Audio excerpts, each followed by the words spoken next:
Οι καταστροφές στην ΕΜΕΑ είναι τραγικές. Η κατάσταση είναι πάρα πολύ δύσκολη, ολοσχερής η καταστροφή. Είμαι 50 χρόνια παραγωγός, τέτοια ζημιά δεν έχουμε δει ποτέ.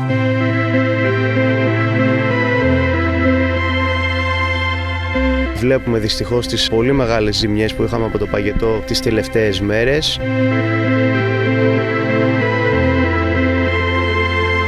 Η ζημιά θα έχει επιπτώσεις βεβαίως και στην επόμενη χρονιά. Είναι σε ορισμένες περιοχές καθολική.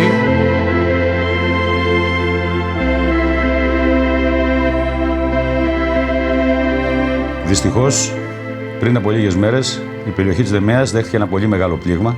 Πρωτόγνωρο μπορώ να πω, ο παγετός που έπληξε την περιοχή κατέστρεψε ολοκληρωτικά, ολοσχερός, ένα μεγάλο κομμάτι που μπορεί να αγγίζει και το 80% του κάμπου. Και μιλάμε για ένα κάμπο, μια περιοχή ζώνης ονομασίας προέλευσης, γη υψηλής παραγωγικότητας. Δεν ανταποκρίνονται ποτέ οι αποζημιώσεις που παίρνουμε στην ποιότητα των προϊόντων και στη διακίνηση γενικότερα του εμπορίου των κρασιών της Νεμαίας. Υπάρχει θέμα συνεχόμενων καταστροφών την τελευταία διετία-τριετία, σε μικρότερη βέβαια κλίμακα. Πλέον το μαχαίρι έχει φτάσει στο κόκαλο. Πολλές καλλιέργειες είναι σοβαρό ενδεχόμενο να εγκαταλειφθούν. Υπάρχει ζημιά και στο φυτικό κεφάλαιο. Ήταν τόσο πολύ μεγάλη η ένταση του παγετού, που δυστυχώς δημιούργησε προβλήματα που θα επανέλθει η περιοχή εάν και εφόσον έχουν τα ανάκαρα, επιτρέψτε μου την έκφραση, οι άνθρωποι που ασχολούνται με τον πρωτογενή τομέα να ασχοληθούν μετά από 2 και 3 χρόνια. Αυτή τη στιγμή έχουν γίνει εδώ παρεμβάσεις απευθείας και γρήγορα, μπορώ να πω, από υπηρεσιακούς παράγοντες, του ΕΛΓΑ κυρίως, και από πολιτικούς παράγοντες, γιατί όπως καταλαβαίνετε σε τέτοιες περιπτώσεις θέλουμε τη συνεργασία όλων αυτών για να μπορέσουμε να κινηθούμε πιο γρήγορα. Ζητάμε οριζόντια εκτίμηση και αποζημίωση. Η ζημιά είναι δεδομένη, δεν αμφισβητεί κανένας ότι η ζημιά είναι ολοσχερής.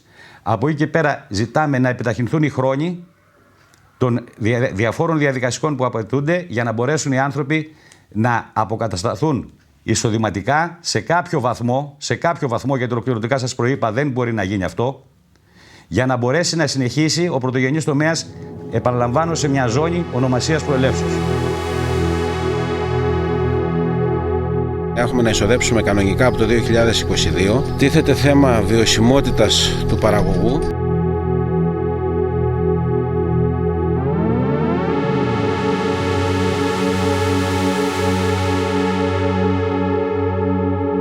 Δεν θα μπορεί ο κόσμος να καλλιεργήσει, να ζήσει και να ανταπεξέλθει στις υποχρεώσεις του.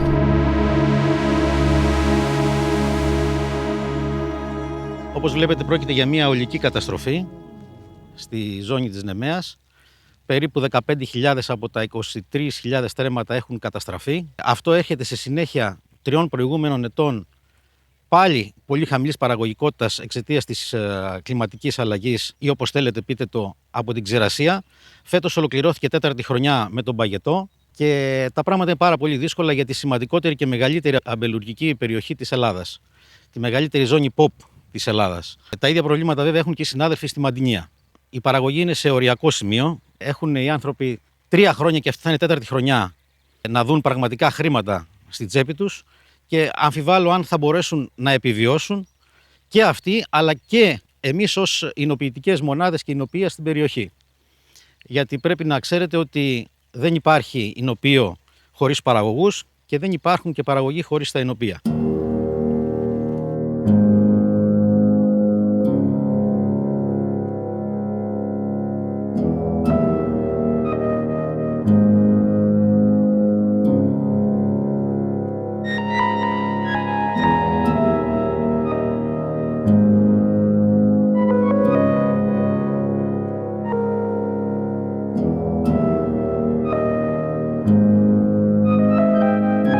από την πρώτη στιγμή που χτύπησε ο παγετός πολλούς νομούς της Πελοποννήσου.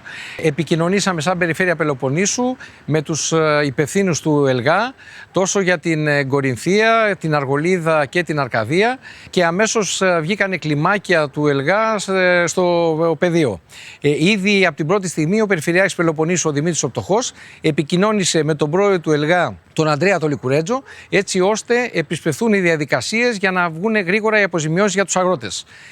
Σήμερα μάλιστα στην Κορινθία αυτή τη στιγμή, ό,τι φύγανε τώρα από εδώ, είχαν έρθει οι υπουργοί, ο Χρήστος ο Δήμας, ο υπουργός και βουλευτής Κορινθίας, και ο αρμόδιος υφυπουργός, ο κύριος Ανδριανός, οι οποίοι πήγαν επί τόπου στις περιοχές Αγιοβασίλη, Σπαθοβούνη και τώρα στην ΕΜΕΑ, είδαν τις ζημιές, και αυτό που είπαν είναι ότι και αυτοί θα επέμβουν στο Υπουργείο, έτσι ώστε να έρθουν γρήγορα οι γεωπόνοι για να δοθούν γρήγορα οι αποζημιώσεις. Καταλάβανε και οι υπουργοί, πιστεύω, ότι πλέον ο αγροτικός κόσμος των περιοχών μας είναι σε απόγνωση. Ο θυμός είναι μεγάλος οι αγρότες, γιατί πάθανε σχεδόν ολοσχερή καταστροφή, σχεδόν το 100%. Οπότε πρέπει όλοι μας να σκύψουμε πάνω στο πρόβλημα για να βγουν γρήγορα οι αποζημιώσεις, να μπορέσουμε να κρατήσουμε τους αγρότες στο χωράφι και να μην φύγουν, γιατί σήμερα αυτό είπανε στους υπουργούς, ότι βοηθήστε μας, αλλιώς θα παρατήσουμε τα χωράφια και θα πάμε να δουλέψουμε στα εργοστάσια. Δυστυχώς για μία ακόμα χρονιά έχουμε πολύ μεγάλες καταστροφές στο φυτικό κεφάλαιο. Είδαν το πραγματικό μέγεθος της ζημιάς που έχει γίνει.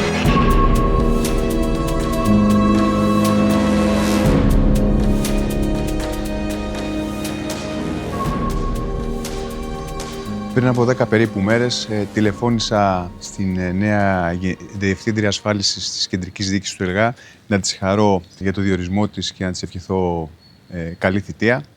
Και ρωτώντας ως πρώην αντιπρόεδρος του οργανισμού για τη φετινή χρονιά πώς έχει ξεκινήσει, μου ανέφερε ότι είναι ενθαρρυντικό το γεγονός ότι μάλλον γλιτώσαμε τους παγετούς. Πέρασαν λίγες μέρες και δυστυχώς λίγο πριν τη λήξη περίοδου που αναμένονται τέτοιες ζημιές, συνέβη αυτό που όλοι γνωρίζουμε εδώ στην ΕΜΕΑ και την ευρύτερη περιοχή.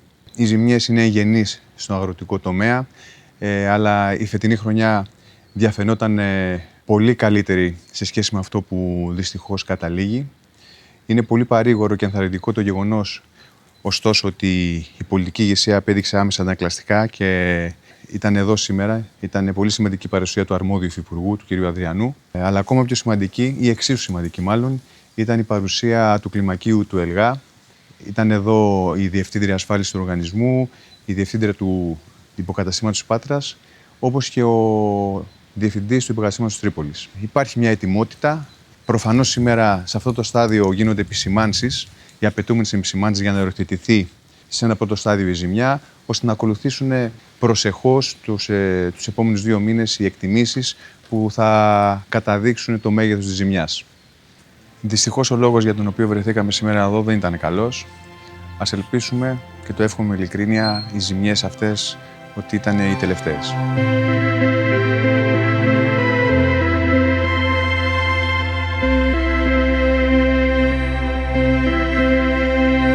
Φέτος είναι ολοκληρωτική καταστροφή και ο Δήμος μας εδώ, όλη η περιφέρεια θα υποφέρει.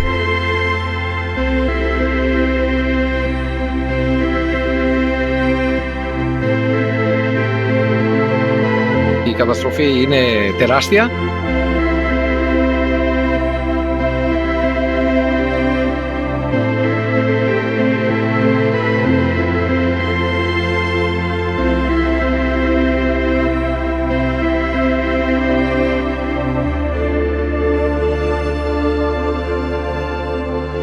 Δυστυχώς η περιοχή μας για άλλη μία χρονιά έχει καταστραφεί. Από τη ζώνη ΠΟΠ του Αγιοργήτικου αυτή τη στιγμή θα λείψουν γύρω στις 14 με 15.000 στρέμματα της ζώνης μας. Είναι τρίτη συνεχόμενη χρονιά. Δεν ξέρουμε αν θα αντέξουμε να καλλιεργήσουμε για 4η χρονιά με αυτές τις συνθήκες. Φωνάζουμε εδώ και πολύ καιρό στην πολιτεία ότι πρέπει να μας ενισχύσει. Είχαμε βγει στους δρόμους, έχουμε κάνει μπλόκα. Μάλλον θα ξανακάνουμε μπλοκ από ό,τι δείχνει, γιατί δεν βλέπω να αλλάζει κάτι από το γνωστό σύστημα. Όλοι εγγυώνται ότι θα βοηθήσουν, ότι θα μας στηρίξουν. Ευχόμαστε να το δούμε κάποια στιγμή και αυτό. Ελπίζω να κάνω λάθος, αλλά πολύ φοβάμαι ότι θα είναι άλλη μία χρονιά όπως και πέρυσι. Θα αργήσουμε στις εκτιμήσεις, θα έρθουν μετά από 2 μήνες. Κάποιοι γεωπόνοι μπορούν να εκτιμήσουν σωστά, κάποιοι δυστυχώς δεν έχουν την αντίληψη να το κάνουν και εκεί διαμαρτύρεται και φωνάζει ο κόσμος. Και ελπίζω να έχουμε μια φυσιολογική εκτίμηση της ζημιάς, όπως πρέπει. Γιατί δυστυχώς δεν θα ξανακαλλιεργήσουμε για την επόμενη χρονιά. Δεν θα έχουμε την οικονομική δυνατότητα να καλλιεργήσουμε. Σας ευχαριστώ.